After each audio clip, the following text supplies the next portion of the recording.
set up our eddy covariance towers in the sugarcane fields that we're monitoring. Who's Eddie?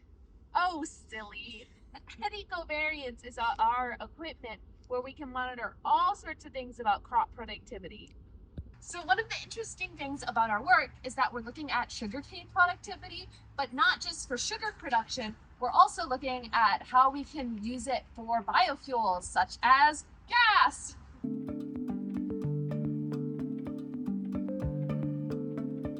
This is our first site. We are just now getting started setting up sensors and we are excited, but as you can see, this is just the infrastructure with solar panels in front of it. All of our sensors are going to be up in the air soon enough. So this is the brains of the operation. This is where we connect all of our sensors to the ports in here, and then this is still in the process of being built. So soon it's going to be able to connect everything together and then allow us to access the data remotely. Hi everybody, this is our rain gauge. It tells us how much rain falls at this specific site. Really quickly, the inside is super easy and super cool.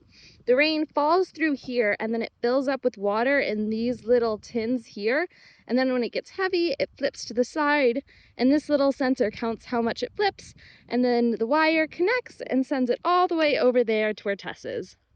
And then we just put this top right on here and we have a rain gauge. This is us on a lunch break.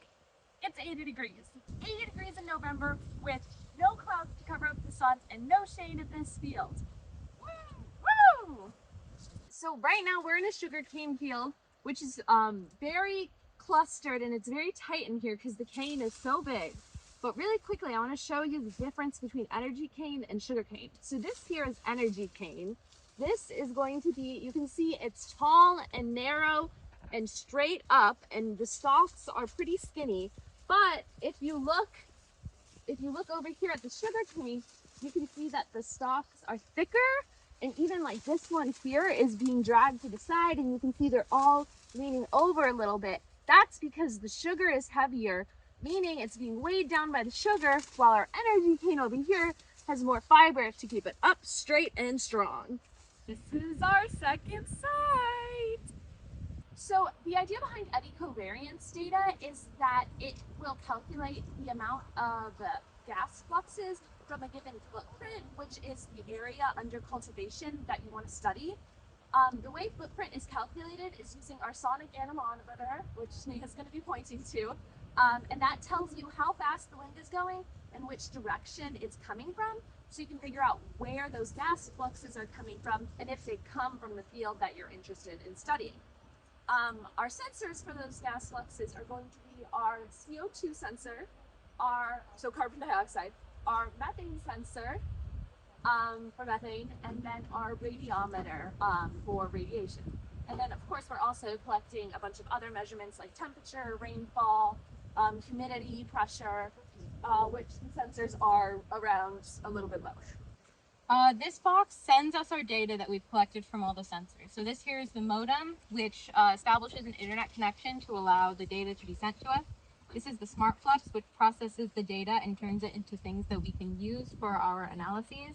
And this is an Ethernet box, which basically takes all of the data and puts it in one place before it goes to the modem. So with this whole system, we're tracking carbon, nitrogen, and water, because a lot of those inputs are put into the field to help make crops grow better and to help keep soils healthy, but they can also leave the system in ways we want to make sure we are accounting for. So you can have gas fluxes, you can have leaching, you can have a bunch of things.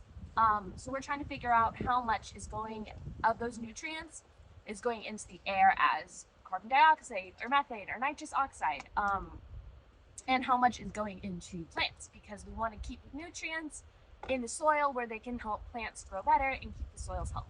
This is our battery box where all the power comes in and then is sent to the batteries, and then the batteries send it to our system. So the reason why we're doing this whole project is to try to find out how stand age, so how old sugarcane is, and previous land use history affects how well the sugarcane can grow, so productivity, the impact on soil health, and the impact on ecosystem nutrient efficiency. So how well the ecosystem, the agricultural system, can use the nutrients that are put into it as inputs. So for stand age, sugarcane, once you plant it, you can harvest it multiple times before you have to replant it. So we are comparing plant cane, which is cane that is being harvested for the first time, versus cane on its first ratu, which has already been harvested once and is on its second harvest. And then land use history is what the land was being used for before it was cultivated for sugarcane. This is how our wind sensor is connected to the rest of the data collectors. Okay, we are almost done. The sun sets in less than an hour and we want to be out of here before then. We are cleaning up and we are moving. Hi! It's raining a lot right now, and I'm taking a break underneath the solar panel to protect me from the rain. I think I'm the smartest one here. Sneha, say hi! So the land we're standing on is right across from Bayou Teche, and that was the main channel of the Mississippi River about 2,800 to 4,500 years ago. This is what getting through the cane at this site looks like. A little thick. Our site is all the way back there. You can see it. This is our solar panel setup. The solar panels collect the energy from the sun and then send it to our battery box, which then sends it to our eddy covariance system to power all of our sensors and computers that we have inside the little boxes. So sugarcane is grown not just for sugar production, but also for biofuel production, which is one of the reasons why we're studying it. Biofuels are another source of energy that come from crops. So you can turn what you grow into energy. So the reason that we're looking at sugarcane fields in Louisiana is because cane actually needs to be grown in really warm environments. So in the US, it's only being commercially grown in Louisiana and Florida right now. So one of the reasons why we're setting up this equipment is to figure out the impact that previous land use history has on sugarcane. And the land we're standing on right now used to be a cattle pasture, which is different from the other land that we're using in the other fields we're looking at. Ooh, Sneha emerges! Almost done. Ultimately, we still have this mess. We are on our way back from fieldwork and we are almost home. We are exhausted and dirty, but we got a lot of really good work done. Woo!